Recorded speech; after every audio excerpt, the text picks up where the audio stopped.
fique em casa e se cuide, que eu lhe quero com saúde e também vou me cuidar. Hoje nós vamos falar um pouquinho sobre gestão em tempos de pandemia. E para isso nós convidamos 3 gestores em situações diferentes na história do Brasil, do mundo e do planeta, né, nesse instante de coronavírus. Essa pandemia mudou tudo, né?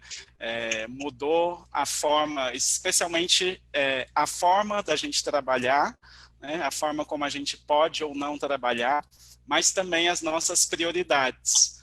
Isso inclui no campo do HIV. A gente vinha aí, né, já há anos trabalhando na epidemia de AIDS, fazendo eventos, né, estando junto com a sociedade civil, estando junto com as redes de pessoas vivendo com HIV, com jovens, e de uma hora para outra a gente teve que cancelar. Nós conhecemos ainda muito pouco, acho, sobre o vírus, cada dia é um dia, as experiências acontecem a cada momento, as pessoas vivem, né, momentos de muito medo, de insegurança, e, ao mesmo tempo, na gestão, nós temos esse trabalho cotidiano de manter um conjunto de serviços conectados, integrados, padronizados, né, nas condutas que vão desenvolver com os usuários, com os pacientes, e, sobretudo, acolhidos. Este é um momento que nós precisamos desse sentimento de estar junto. A questão da vulnerabilidade, ela está muito presente hoje, né? Essa discussão de como que agora na discussão do Covid é equivocado você discutir grupo de risco, como é importante a gente trazer o conceito de vulnerabilidade e como que a gente se sente vulnerável. Ao mesmo tempo, eu acho que a gente tem um acúmulo, né? Nós que trabalhamos ao longo dos anos, né? Nós temos um acúmulo muito grande na construção de resposta, na resposta de programas, e que eu sinto que talvez não estejam sendo incorporadas como poderiam ser na resposta ao Covid, entende? Quer dizer, a gente, ao longo do tempo, essa questão da testagem, ao longo do tempo, essa questão de olhar para a rede, organização de serviço, a gente conseguiu construir. Será que essa experiência toda está sendo incorporada como ela poderia estar sendo incorporada hoje? Evidentemente que a Covid ela nos ocupa e preocupa num grau, né, altamente significativo, mas nós não podemos esquecer que nossa missão na rede especializada é também uma epidemia. E que, neste momento, nós, apesar de todas as recomendações do distanciamento social, nós temos tido procura por PrEP. Então, isso demonstra que as pessoas, evidentemente, continuam tendo os seus contatos sexuais. Nós temos histórias, por exemplo, de pessoas trans que comercializam sexo ou travestis, que, neste momento, dadas as condições sociais, né, que trazem vulnerabilidades aí a mais, muitas vezes o programa tem sido feito por valores muito baixos, mas isto é, sem dúvida, fruto de situações mais graves de vulnerabilidade e de exclusão. Cleiton, o que o NAIDS tem feito no sentido de ajudar as pessoas que estão em situação de maior vulnerabilidade? Não sei se dá para você aferir ou trazer um número de ações que o NAIDS tem feito no decorrer desse processo todo aqui no Brasil. Logo no início da pandemia, até a partir dos aprendizados do nosso escritório na China, né, que foi aí o primeiro país que foi afetado, a gente,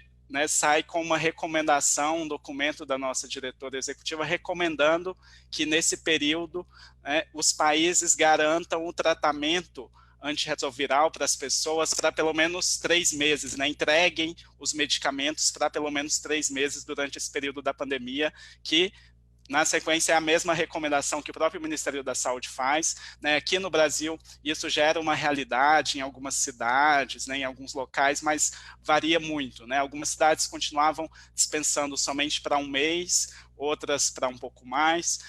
Então, o NIDES veio com essa recomendação bastante forte, por quê? Para isso, para evitar que as pessoas que vivem com HIV se dirijam a serviços de saúde que já estariam sobrecarregados com essa questão da nova pandemia e evitar que as pessoas se exponham também. A gente também começou a trabalhar no sentido de trazer informações para as pessoas que vivem com HIV. A gente também fez uma pesquisa, né, com as pessoas vivendo com HIV para trazer dados sobre como que essa pandemia está impactando esse público. Tem questões importantes aí, né, de construção de resposta articulada. A gente sempre fala isso, né? Com as pessoas mais vulneráveis, com a sociedade civil. A construção da resposta ela tem que ter esse caminho, né? Sempre articulada com a universidade e com conhecimento científico, né? Nós não podemos ter uma resposta que não tenha total articulação com o conhecimento atual, com o que se sabe para o enfrentamento. E é lógico que a questão do isolamento hoje ela é fundamental. E se nós não investirmos no país nessa questão, nós vamos ter graves dificuldades. Só que só isso não basta. Tem questões claras e acho que a questão de acesso a teste ao diagnóstico de Covid tem que melhorar no nosso país. Acesso à tecnologia fundamental, né? Acesso a profissionais. A gente está num país em que a gente está descobrindo a importância do Sistema Único de Saúde. A gente tem estados que só tem uma UTI na capital. E acho que para o enfrentamento de qualquer situação dramática, de emergência na saúde, tem um tripé que é fundamental, que existiu para a AIDS e está existindo para a Covid com algumas diferenças, que é a ciência, é a vontade política e é a participação da sociedade civil. Eu acho que para a AIDS foi assim, e para a Covid certamente será. É que nós estamos falando de uma pandemia que tem 4, 5 meses de existência, portanto, é um caminho ainda a ser trilhado.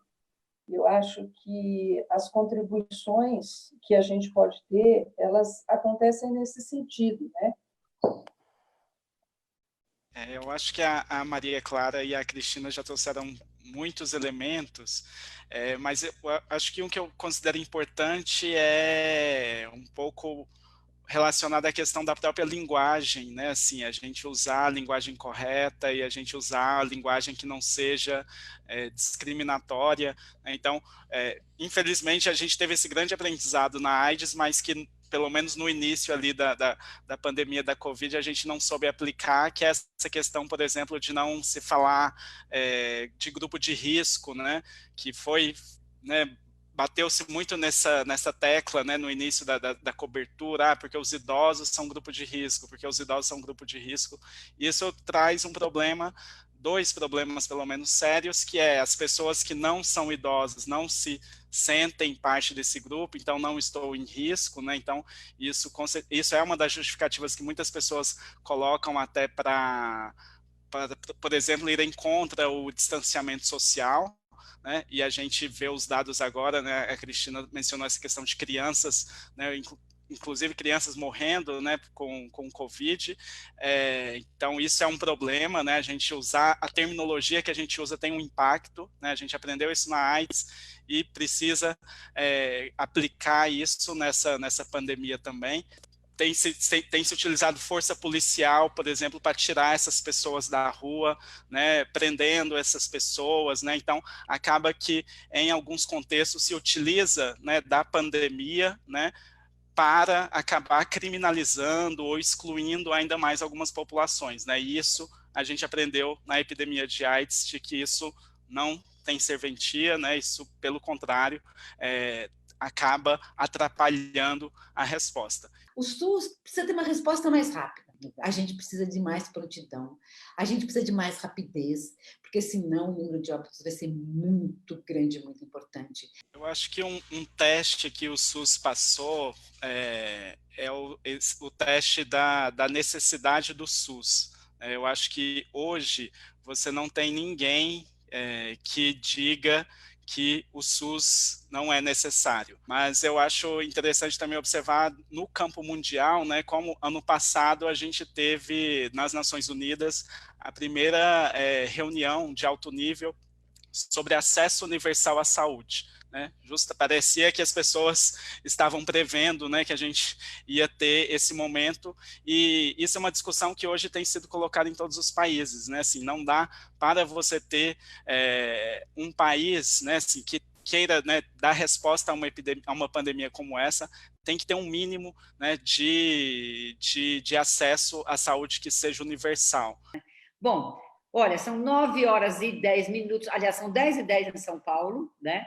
Eu quero agora deixar um desafio para os três, assim, rapidamente, uma palavra para a gente encerrar a live de hoje. Vou ajudar vocês. Minha palavra é esperança. A sua, Cleiton?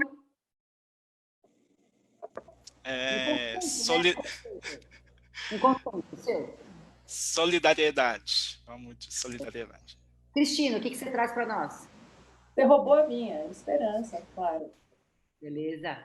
E aí, você, claro, o que traz para nós? Eu vou roubar do Cleiton, solidariedade. Então tá bom. Com muita esperança, com muita solidariedade, eu quero agradecer a participação de vocês nessa nossa conversa, todo o pessoal que nos acompanhou e desejar que nós possamos continuar com força, com fé, com saúde, com desejo de dias melhores para todos nós. Muito obrigada. Boa noite. Obrigada. Boa noite. Obrigado. Boa noite.